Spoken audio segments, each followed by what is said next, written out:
I'm joined today by Jeff Baxter, the president of Saskatoon Search and Rescue. Not many people know about what happens behind the scenes and about the organization itself, so I've invited Jeff to come in today and give us a little bit more in-depth detail about that. So Jeff, thank you for joining us. Thank you very much for having me. Yeah. Tell us a little bit about yourself, how you came to be with the organization and what drew you to that. I moved to Saskatoon in 2008 and had been involved in search and rescue in other towns I'd been in. So looked up their website, called them up, and have been going pretty steady ever since. So you have a will to serve, I guess, is different people choose to volunteer in different ways, and this is the one that appeals to me. Did you have any background knowledge or training to get you involved with search and rescue? I was involved with search and rescue in the Northwest Territories. I lived in Yellowknife before coming here. As well, I've in both Halifax and Victoria. When I lived in those areas, I was involved with teams there, and it's just kind of been my hobby for a number of years. Yeah. So I suppose different terrain between Victoria and very much so, here. yeah. Is it? Do you find it easier or more difficult? Or? There's different challenges. A lot more urban searches here. A lot more searches inside the city and on sort of the edges of the city, and that makes it a little bit more. Different challenges, I guess, is the best way to put it. So within the city limits you're talking about? Within the city limits, over the past year or so with Alzheimer's, people suffering from Alzheimer's, children's teens with autism, young children who just don't come home at night, things like that. We've been out quite a bit in the city. So the organization itself, Saskatoon Search and Rescue, tell us about that.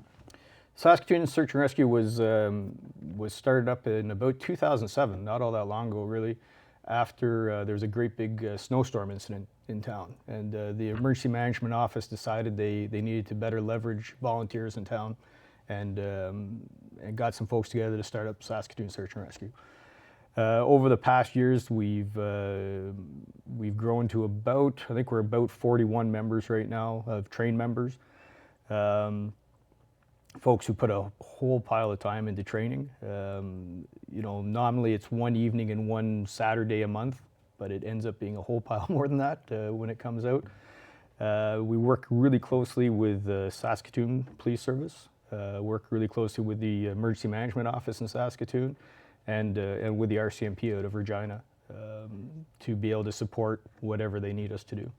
So how would the organization get involved with the search? Is it, I have an issue with some family member that hasn't been seen for an afternoon and an evening, would I phone, or would that be done through the police, or how does that get initiated? Yeah, if you were, if one of your family members was missing or you were concerned about somebody, you'd call the police, whichever police have jurisdiction in your area, in the city, Saskatoon Police or RCMP outside the city.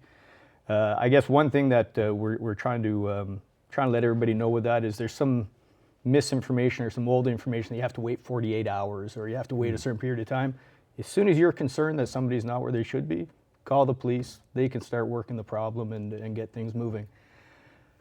Police will do their piece of the investigation. They'll come talk to you, find out as much as they can about what's going on.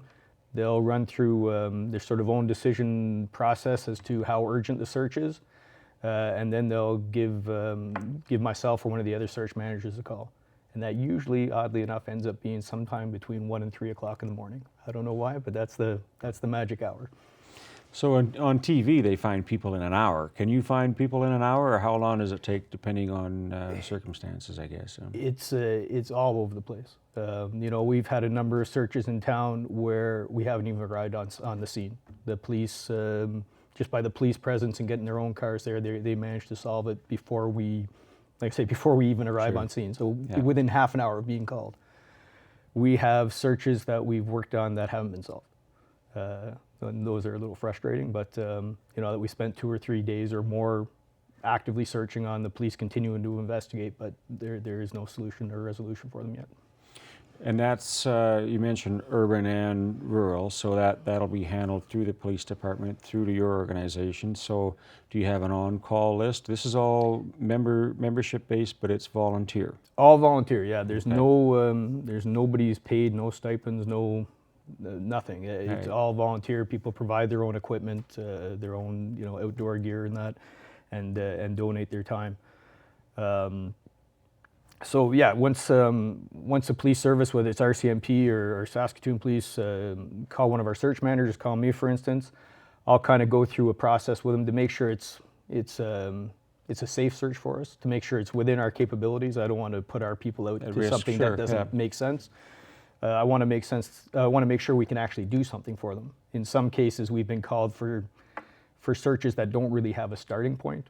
We're missing somebody, but we have absolutely no idea. We have nowhere to begin, and that's not really our. we're not. I can't send people to nowhere. Sure. Kind of thing. So yeah, I'll have a discussion with the watch commander from here or with the RCMP and make sure that we can do something for them. Then contact one of our members who's responsible for the call out, and they initiate both a phone and a text message type call out, and get people moving to the right direction, and with some understanding of what the task is going to be, so they show up with the right equipment. And that's winter, summer, 4 seasons? 24 hours a day, 7 days a week, 365 days a year. Yeah. We're there. Yeah. So is it the police that makes that judgment call of needing your services as a... That's right, yeah. Okay. When we have people that need to be trained and so on, you have 2 police officers that are retired that are with Yep. the organization, Shelley Ballard and Sean Taylor. That has to bring that little gap closer together between the organization, I would imagine. Yeah, it's absolutely wonderful. Saskatoon Search Rescue is a fairly new organization. One of the toughest things for any search group to build is that trust and confidence with those agencies having jurisdiction, with the police forces. And we've worked very, very hard over the years to make sure our members show up trained, prepared, directable. That we're absolutely not going to be any kind of burden to the police services at all. We're going to be an asset for them. Having Shelley and Sean join us just kind of bridged that gap very quickly, that when there's familiar faces and people that they already trust, they pulled together something we were working on in probably half the time. Right, and protecting the scenes and everything like that. And that, training wise, with the things around evidence and things around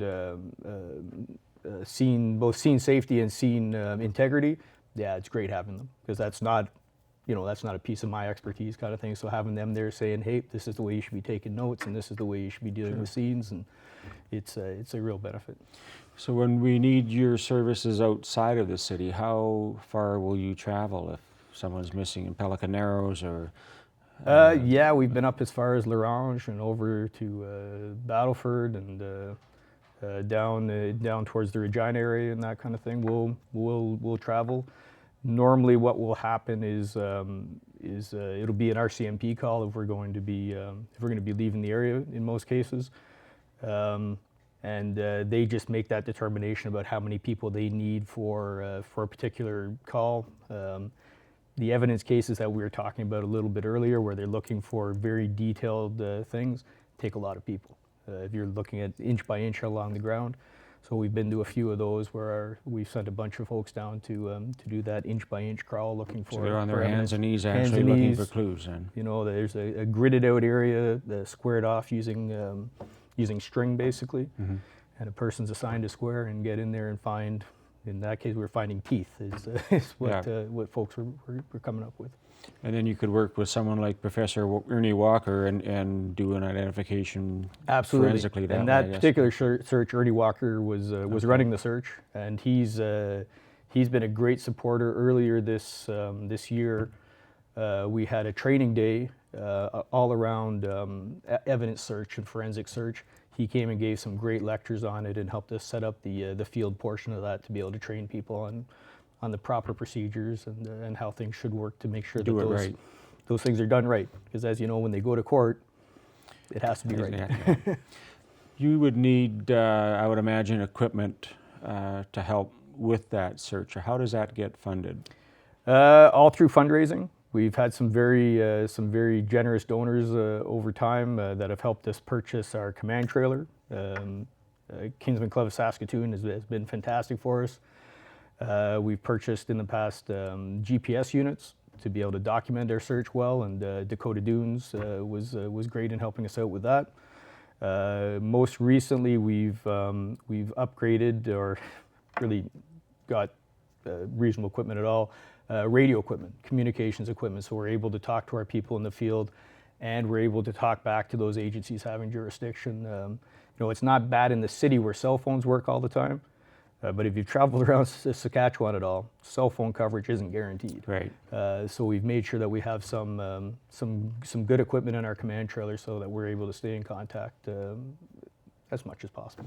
Well, I would imagine that would be crucial in some of the smaller towns and remote areas, and I guess that identifies the need for that. What kind of funding are you looking for, and how does that happen? What we're doing right now is we're running our 31 Days of SAR campaign, and what that is an online campaign through raisathon.ca/SSAR, where we're asking businesses, families, friends to help us out in raising $1,000 a day for 31 days. What that will do is help us purchase radio equipment, some cell phone amplifier type equipment, satellite phone, some different communications equipment for our trailer, as well as help us purchase training and support other operational costs that go along with that. You would have, I guess, a strong network of businesses that would do that, but there's also the $10 and $20 donations that help as well. Absolutely, yeah. So what would people do to support that? For those, for people who are interested in donating, if they go to www.raisathon.ca/SSAR, that'll take you through our fundraising campaign, show you some of the material. There's a great video on there that kind of lays out what we're doing and has some of the police chief and fire chief and some other folks on there talking about what Saskatoon Search and Rescue does for them. And in there is the capability of making donations of any size, and they're all welcome. They're absolutely Everything great. counts. Absolutely, yeah. Perfect. I want to thank you, Jeff, for taking time out to explain a lot of that to us today, and invaluable in terms of what the organization and your contributions and all the volunteers do. So thank you for that. Thank you very much for having me. I take any chance I can to talk about Saskatoon Search and Rescue. Thank you.